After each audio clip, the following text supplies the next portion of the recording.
What's going on is Anton from AntonDaniels.com. I appreciate you guys for continuing to rock with me. Just got done with the Millionaire Morning Show, and I'm about to go and walk around, get some lunch, do a little bit of shopping.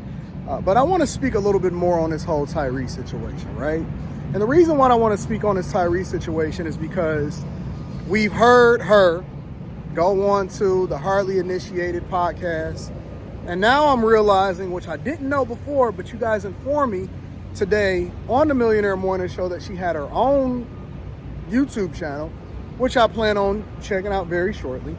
But Samantha Lee, which is Tyrese's ex, went on this podcast and she said basically that she regrets leaving and she would have done it differently had she had some different people in her ear.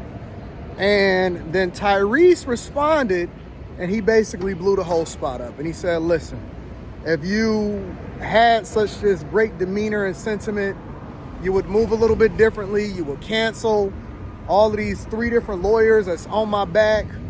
You know that you can't get it or get any money out of me as a result of a prenup.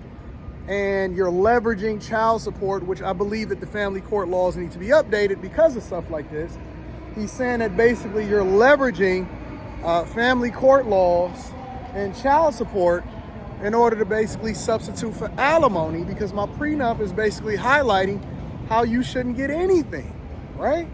And so when we start to mine this out, and hopefully, my goal is to eventually get it out of the horse's mouth, because I have some questions for myself, for both Tyrese and or Samantha Lee, right? But the problem that I see is the same problem that I see with regular everyday people. Now, I consider them regular everyday people because they got problems just like me and you, right? I'm kind of hesitant about going down here because it's going to be a little bit loud, as you can see the road work ahead. But we're going to go ahead and go down there anyway because we got to go to the Gucci store, right? One of the reasons why I like shopping at Gucci is because it's specifically here in Detroit, right?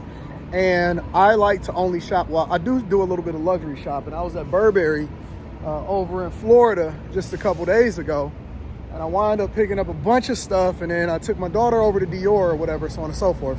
But I prefer to shop in the city because I like to live, work, and play and support where it is that I spend my money. So whenever I want to shop specifically luxury, I prefer to do it here in the city, not just at the Gucci store, but a lot of different stores. Because I want to encourage more retailers and I want to be a part of the fabric of the city. But you guys already know that. Forget all of that. Let's go back over to Tyrese, right?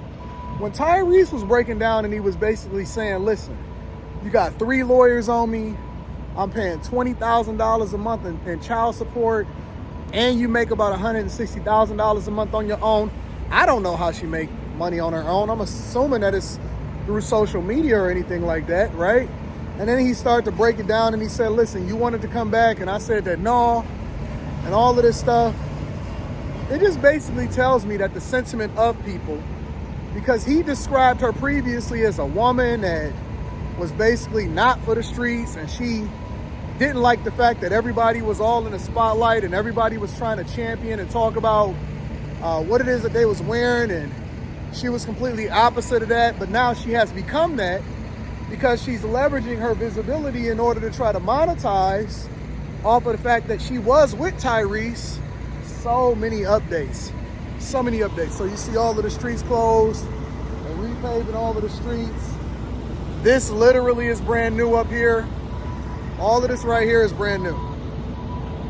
That whole building. So I was going to move into this building right here. So this is the new Hudson site building. It used to be a big old hole in the ground. And what used to be here was the largest shopping, basically, in the United States of America, in the Hudson's building, way, way, way before I was born.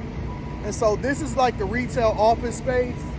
And then next to it, as you can see, it's up in the air. That's going to be the tower that has the hotel and the residences and everything else. But I actually prefer where it is that I'm going to be living right now a lot more than over there. So that's dope. But they got a lot of construction and infrastructure and a lot of stuff that's going on over here. So I'm gonna keep you guys updated from a Detroiter's perspective of what's going on in the city. But basically, Tyrese highlighted about how she was a woman that wasn't for the streets and she didn't move the same way that other women moved, and That was one of the ways in which he vetted her for actually being a wife.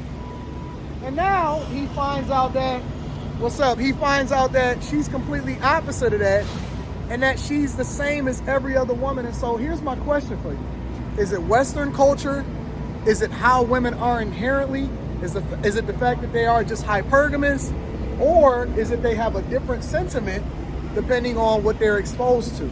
A lot of people say it's the fact that people have too many options. I think that people have too many options. Actually, you know what? I want to go outside and finish this. What's up, big dog? Chilling, man. Good. I'm about to be in here in a minute. Let me finish up this vlog real quick. But a lot of people say that people have too many options, and one of the things that's wrong with us is social media and all of this other type of stuff. I just say that that's just the nature of a woman. Women, in a lot of instances, just adapt to their circumstances, and because we are in Western culture, they're always going to find themselves, no matter who it is that she is, no matter how much that she tries to resist it. The reason why they call you a groom, in my opinion, is also to continuously be grooming her and continuously resetting expectations based off of wherever it is that she is in her life, right? I don't care how much a woman tries to be a chameleon. I think that it's the people that she surrounds herself with, it's the men that she's with, and it's the people that keep her in line.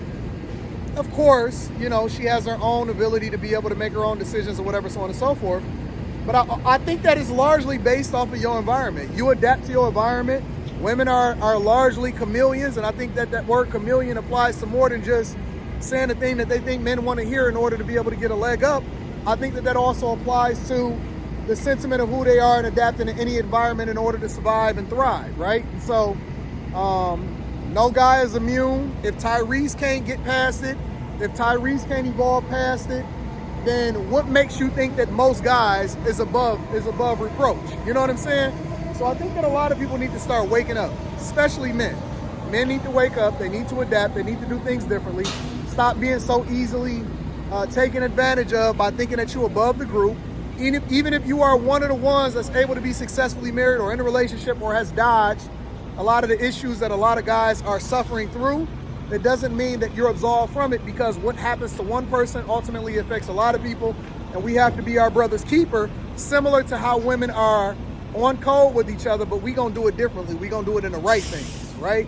Sorry about my ranting. You know me, I go off script because I'm walking around and I'm doing what it is that I do, and you know I'm always in front of this store and doing my thing, but that's just me. You know what I'm saying? That's just my vlog style. I get distracted a lot. I like to look at things. I like to give my commentary on it. And so this is no exception. But I do think that it's egregious, it's disrespectful, and it's unfortunate that Tyrese is still going through what he's going through. I'm going to work my hardest to see if I can get an interview as a result of it. We'll see. Obviously, I can't make any guarantees. Everything has to be right. Everything has to be aligned.